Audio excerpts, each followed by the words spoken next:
tem novidades também envolvendo Alcaraz e Vitor Hugo, jogador que pertence ao Flamengo e foi envolvido nessa operação com Alcaraz. Na ocasião, o Flamengo comprou Alcaraz e no negócio também envolveu o Vitor Hugo por empréstimo com opção de compra. E o futuro de Vitor Hugo está definido. Será que ele retorna ao Flamengo para ser utilizado por Felipe Luiz? Felipe Luiz quer utilizá-lo? Nós temos a resposta no vídeo de agora. Vamos lá para as informações? Vou começar com essa mudança de planos do Botafogo da Paraíba. E eu não vou falar mudança de planos, não. Esse papelão do Botafogo da Paraíba. Primeiro, quando teve o sorteio do jogo que caiu Flamengo e Botafogo da Paraíba, nós trouxemos a informação que o Botafogo da Paraíba estava recebendo muitas ofertas para vender o mando de campo. O Alexandre Galo fez gracinha em entrevista, dizendo: tem um jornalista do Rio de Janeiro aí, dizendo que a gente recebeu proposta, mas não vamos vender de jeito nenhum, dinheiro, papapá, não sei o que, blá, blá, beleza. Falou que enfim, criticou o jornalista, que no caso, Vene Casagrande. Aí começou a venda de ingresso para o jogo ocorrer no estádio Almedão, em João Pessoa, botou o valor de ingresso R$400, Procon entrou na jogada, e sabe o que eles fizeram? Venderam o mando de campo. Meu Deus, o futebol, como dizem por aí, né? A verdade de hoje é a mentira de amanhã. Fazer o quê? E ele vendeu o mando de campo para o mesmo grupo de empresários que gostaria de comprar Vasco e Flamengo para levar para São Luís. É o mesmo grupo de empresários que está tentando comprar Santos e Flamengo também para levar para São Luís. Inclusive, eu nem falei sobre isso aqui no canal Vene Casagrande, só fiz uma publicação nas minhas outras redes sociais. O Santos recebeu essa proposta. Com o Neymar, a proposta é de R$3 milhões para o Santos. E sem o Neymar, a proposta é de R$1,5 milhão. Olha a diferença. Olha a discrepância, como é que o Neymar está dando dinheiro ao Santos, né? Mas enfim, sobre o Botafogo da Paraíba e Flamengo, o Botafogo da Paraíba vendeu o mando de campo para ser realizado em São Luís, lá no Maranhão, e eles vão ganhar R$4 milhões em dinheiro, e aí mais 2 milhões eles vão deixar de ganhar e tal. Então, para o Botafogo da Paraíba, será aí, digamos, uma operação que para eles vai render, entre aspas, R$6 milhões. 4 milhões em cash, em dinheiro, e mais 2 milhões aí que eles não vão precisar gastar com operação de jogo e tal. Então, para eles, financeiramente, vale a pena. Eu só critico essa papagaiada toda de reclamar de jornalista, de dizer que não vai vender, que a torcida é isso, a torcida é aquilo, aí começa a vender ingresso, viu que a procura foi baixa, óbvio, valor lá em cima. Todo mundo sabe que Flamengo na Copa do Brasil dificilmente vai colocar o time principal. O torcedor não é bobo, né? Não é bobo. Pagar R$400. Isso é um absurdo. Valor de Copa do Mundo, pô. Absurdo. Acho que no fim das contas, o Botafogo da Paraíba fez aquilo que eu achava que deveria fazer mesmo. Sem hipocrisia. Cara, é momento de fazer dinheiro. Mas é SAF, não precisa. Mentira. Dinheiro nunca é demais. 4 milhões, gente, paga a folha salarial deles, sei lá, durante o ano inteiro, talvez. Enfim, não sei qual é o valor da folha salarial, mas é um valor muito bom para o Botafogo da Paraíba. Eu já critiquei o Vasco por não ter vendido o mando contra o Flamengo por R$3 milhões, que foi a proposta que eles receberam. Mas, dito isso, fica aí a informação para vocês, e vocês viram que não era fake news do Venezinho Casagrande quando disse que o Botafogo da Paraíba recebeu proposta para vender o mando de campo. Tinha uma outra proposta também para Brasília, Maria Garrincha, mas o valor era menor, por isso que eles não venderam. Agora vamos para o assunto principal desse vídeo, galera. A imprensa inglesa informando que o Everton não quer exercer a compra de Alcaraz e o Alcaraz pode ser devolvido ao Flamengo. Vamos lá. Para ele bater a meta, ele precisa jogar todos os jogos até o restante da temporada no futebol inglês como titular. Algo que dificilmente vai acontecer. Beleza, o que acontece se não bater a meta? E aí, se o Everton quiser, pode exercer o valor da opção de compra, que é o mesmo valor. A opção de compra está ali, se torna obrigação se ele bate a meta. Como dificilmente ele vai bater a meta, se torna opção. E aí a imprensa inglesa está dizendo que o Everton não tem interesse, que negociaria com o Flamengo para pagar metade desse valor. Isso, segundo a imprensa inglesa. E aí eu fui ouvir o Flamengo, vou até botar na conversa aqui para ver se procede. A pessoa respondeu: não falaram nada com a gente. Nada mesmo. Se eles não comprarem, a gente tenta vender para outros, porque tem outros clubes procurando. Beleza. E aí me veio a dúvida. E o Vitor Hugo, que foi envolvido nessa operação, emprestado ao grupo do Everton, e aí o grupo do Everton colocou o Vitor Hugo no futebol turco para jogar no Gaziantep da Turquia. E aí fica a dúvida. Ele vai ser comprado pelo grupo do Everton? Como é que vai ser? Para quem não se recorda, o valor da opção de compra estabelecido do Vitor Hugo foi de 6 milhões de euros, tá? 6 milhões de euros por 60%. 6 milhões de euros hoje dá em torno aí de 36 milhões de reais por 60% dos direitos econômicos do atleta. Mas, perguntei também ao Flamengo e a resposta é, o Flamengo já sabe que o Vitor Hugo não será comprado, que o grupo Everton não vai exercer a opção de compra, porque o jogador não desempenhou da maneira que eles esperavam lá.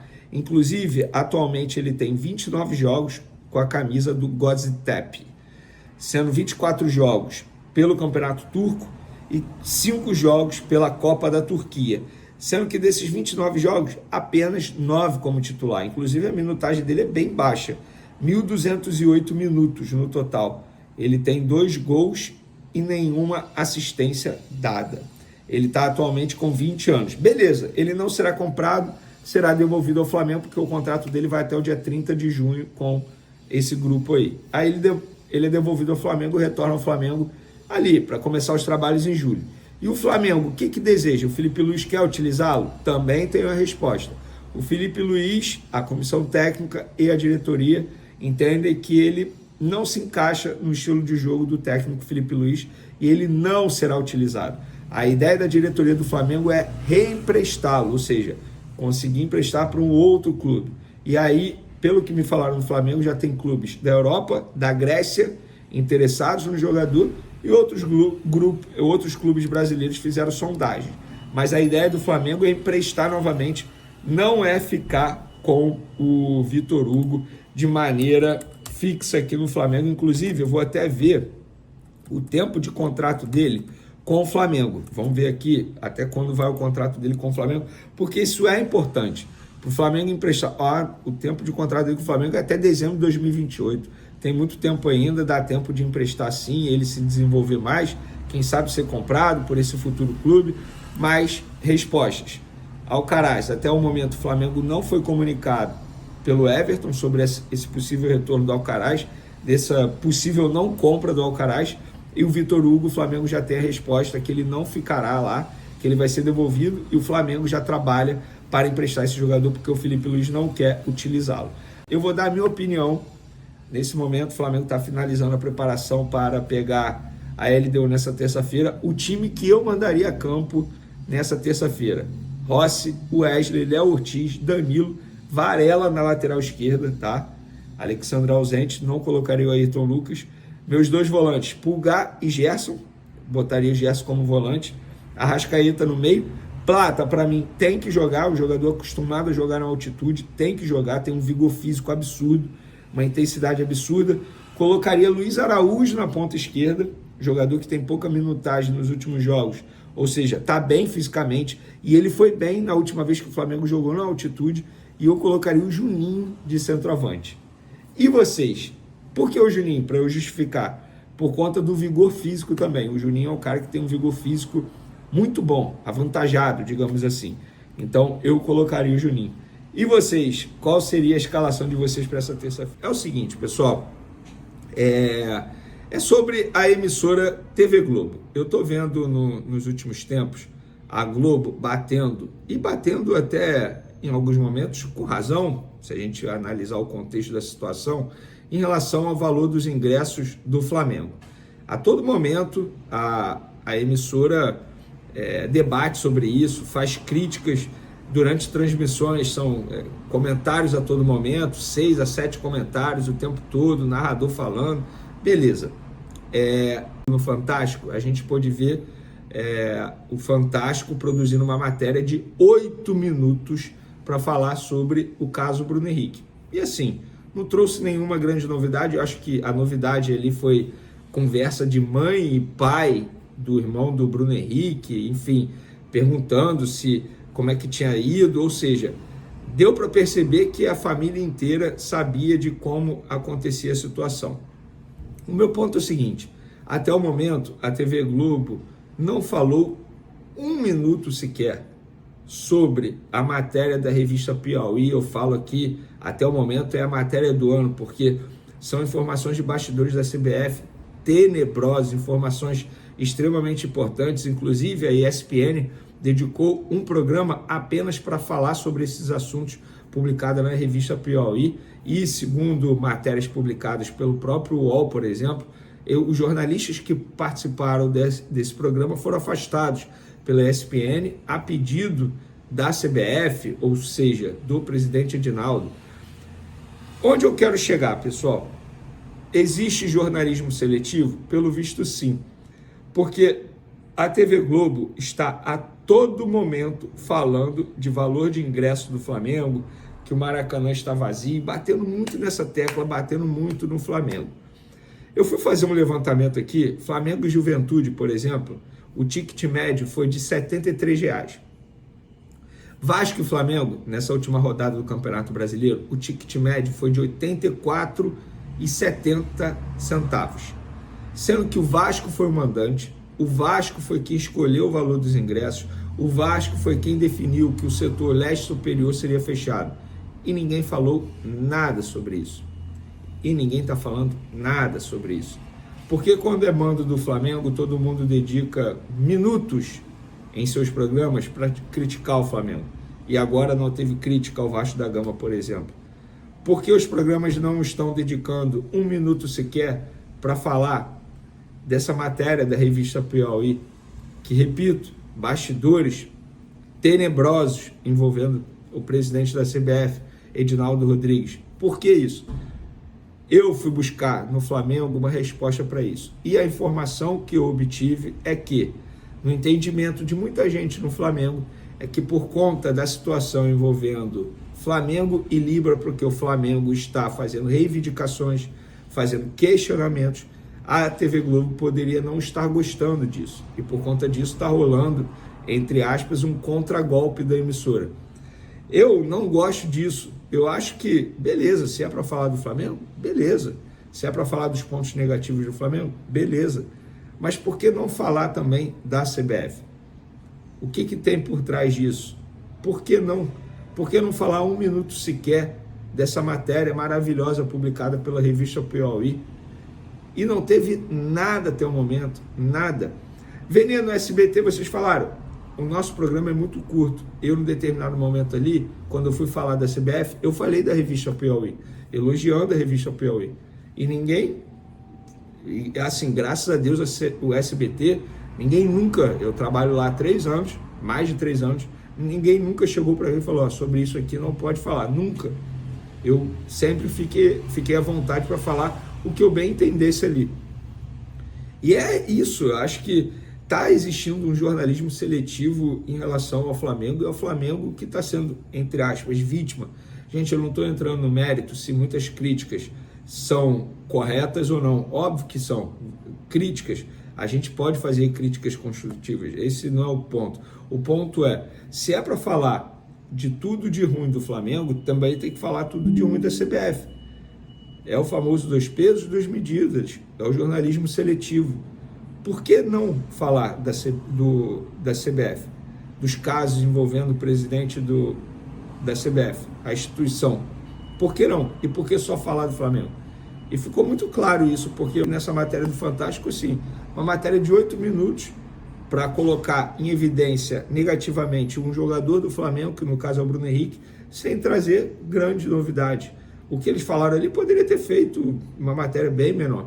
8 minutos sem grande novidade. Inclusive, a matéria não deu os créditos para o site Metrópolis. Foi quem trouxe, primeiramente, todas as conversas, todos os prints ali envolvendo o Bruno Henrique e seus familiares.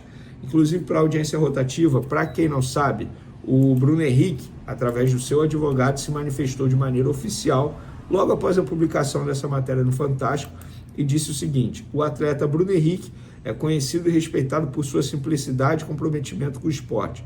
Nunca esteve envolvido em esquemas de aposta.